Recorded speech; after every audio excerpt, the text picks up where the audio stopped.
There is a quiet kind of suffering that nobody talks about. It does not look like depression. It does not look like anxiety. From the outside, these people seem perfectly fine, functional, sometimes even brilliant. But on the inside, they are exhausted in a way that sleep cannot fix. They are the ones who notice everything.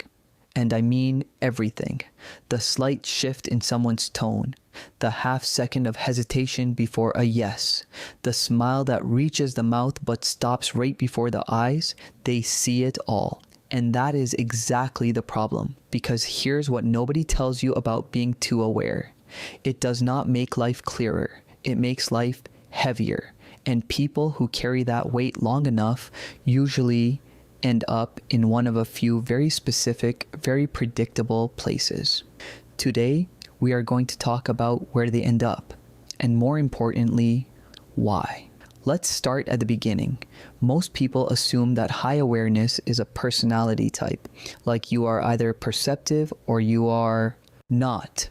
But psychology tells a more complicated story.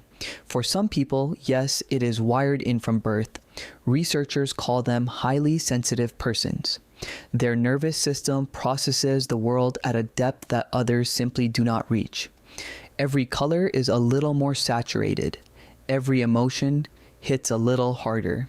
Every interaction carries more information than most people ever pick up on.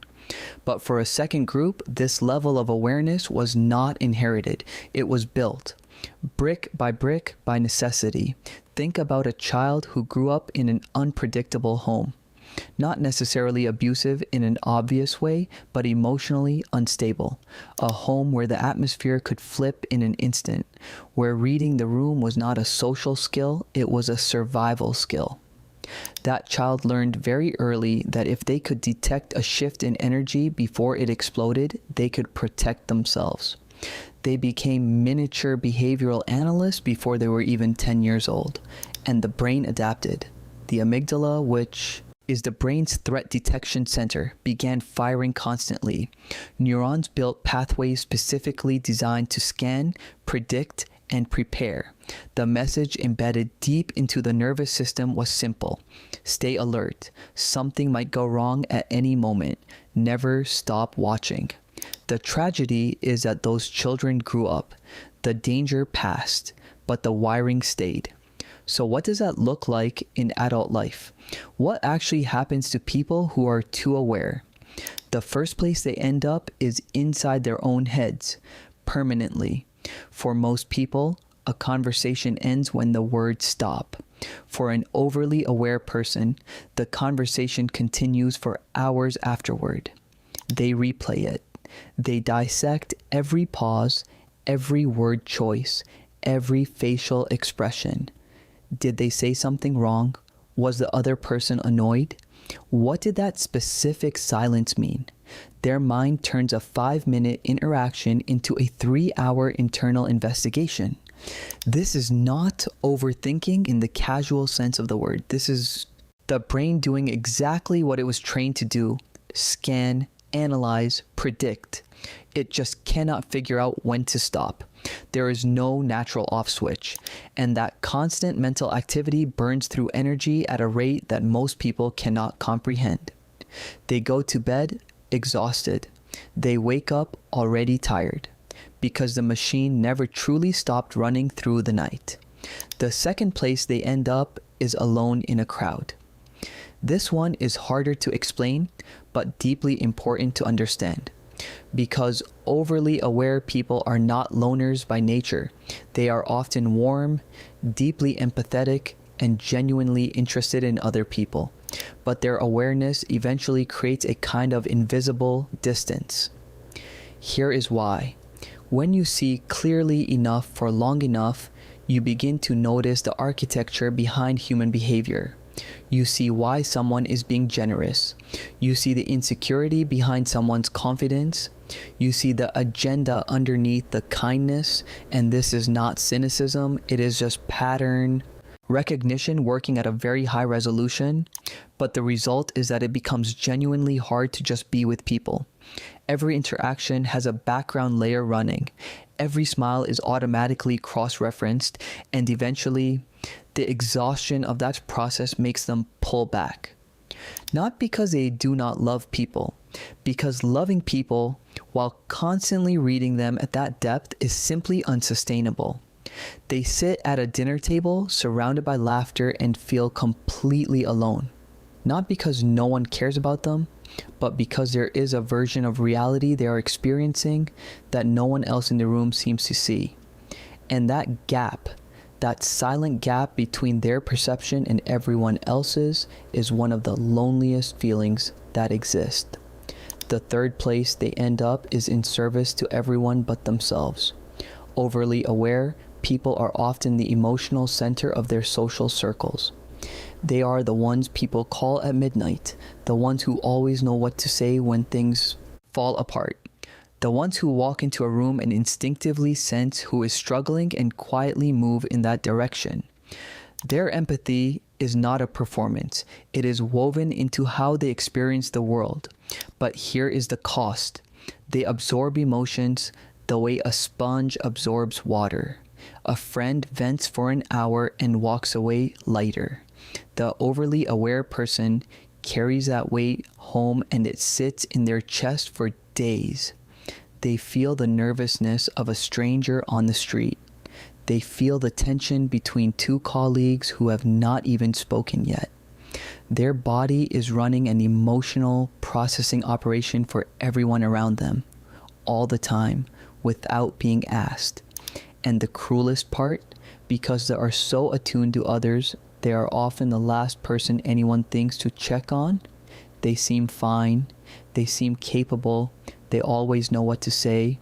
So who would ever guess that they are the ones who need the most tending to?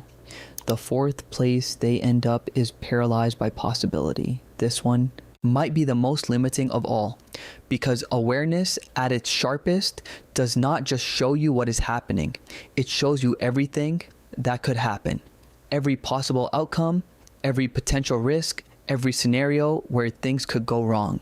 And the mind, trying to protect against pain, runs through all of it, constantly. Psychologists call it analysis paralysis. The overly aware person does not lack intelligence or courage. They actually have an excess of both. But their mind has been so conditioned to predict danger that it cannot stop running simulations even when there is no actual threat present. They want to make a decision and instead they find themselves standing still, trapped in 10 different versions of the future, unable to choose any of them. And while they are standing still, time moves, opportunities pass, people move forward, and the overly aware person is left feeling stuck, wondering why something that seems so simple for everyone else feels so impossibly complicated for them. Now, here is the part that matters most, because none of this is permanent. The solution is not to become less aware. You cannot simply uninstall a core part of how your mind works. Trying to stop noticing things is like trying to stop breathing. You will not succeed and you will exhaust yourself in the process. The goal is not blindness. The goal is boundaries. And I am not talking about interpersonal boundaries, though those matter too. I am talking about internal ones. The practice of noticing something without automatically following it. Of seeing the tension in a room and choosing not to carry it home. Of reading someone's emotional state without dissolving into it. The shift sounds small, but it is transformative. It is the difference between awareness as a lens and awareness as a trap. People who learn to do this, and they do exist, begin to experience something surprising. Their awareness does not shrink. It matures. They still see deeply. They still feel things that most people miss, but they are no longer owned by what they see. They can notice a forced smile without spending the next 4 hours wondering what it meant. They can feel someone's pain without carrying it into their sleep. They stop trying to predict every possible outcome and start trusting that they are capable of handling whatever actually arrives. They stop living in 17 versions of the future and come back to the only thing that is actually real, which is right now. This is what the best version of an overly aware person looks like. Not someone who sees less, someone who has learned to hold what they see without being crushed by it. They become people of extraordinary depth, genuine presence, and rare understanding. The kind of people that others feel truly seen by, because they are. If any of this resonated with you, I want you to sit with that for a moment. Because recognizing yourself in this is not a diagnosis, it is an invitation to stop treating your depth as a dysfunction and start understanding it as something that simply needs the right boundaries to breathe. If this video helped you understand yourself a little better or someone you love a little better, share it with them.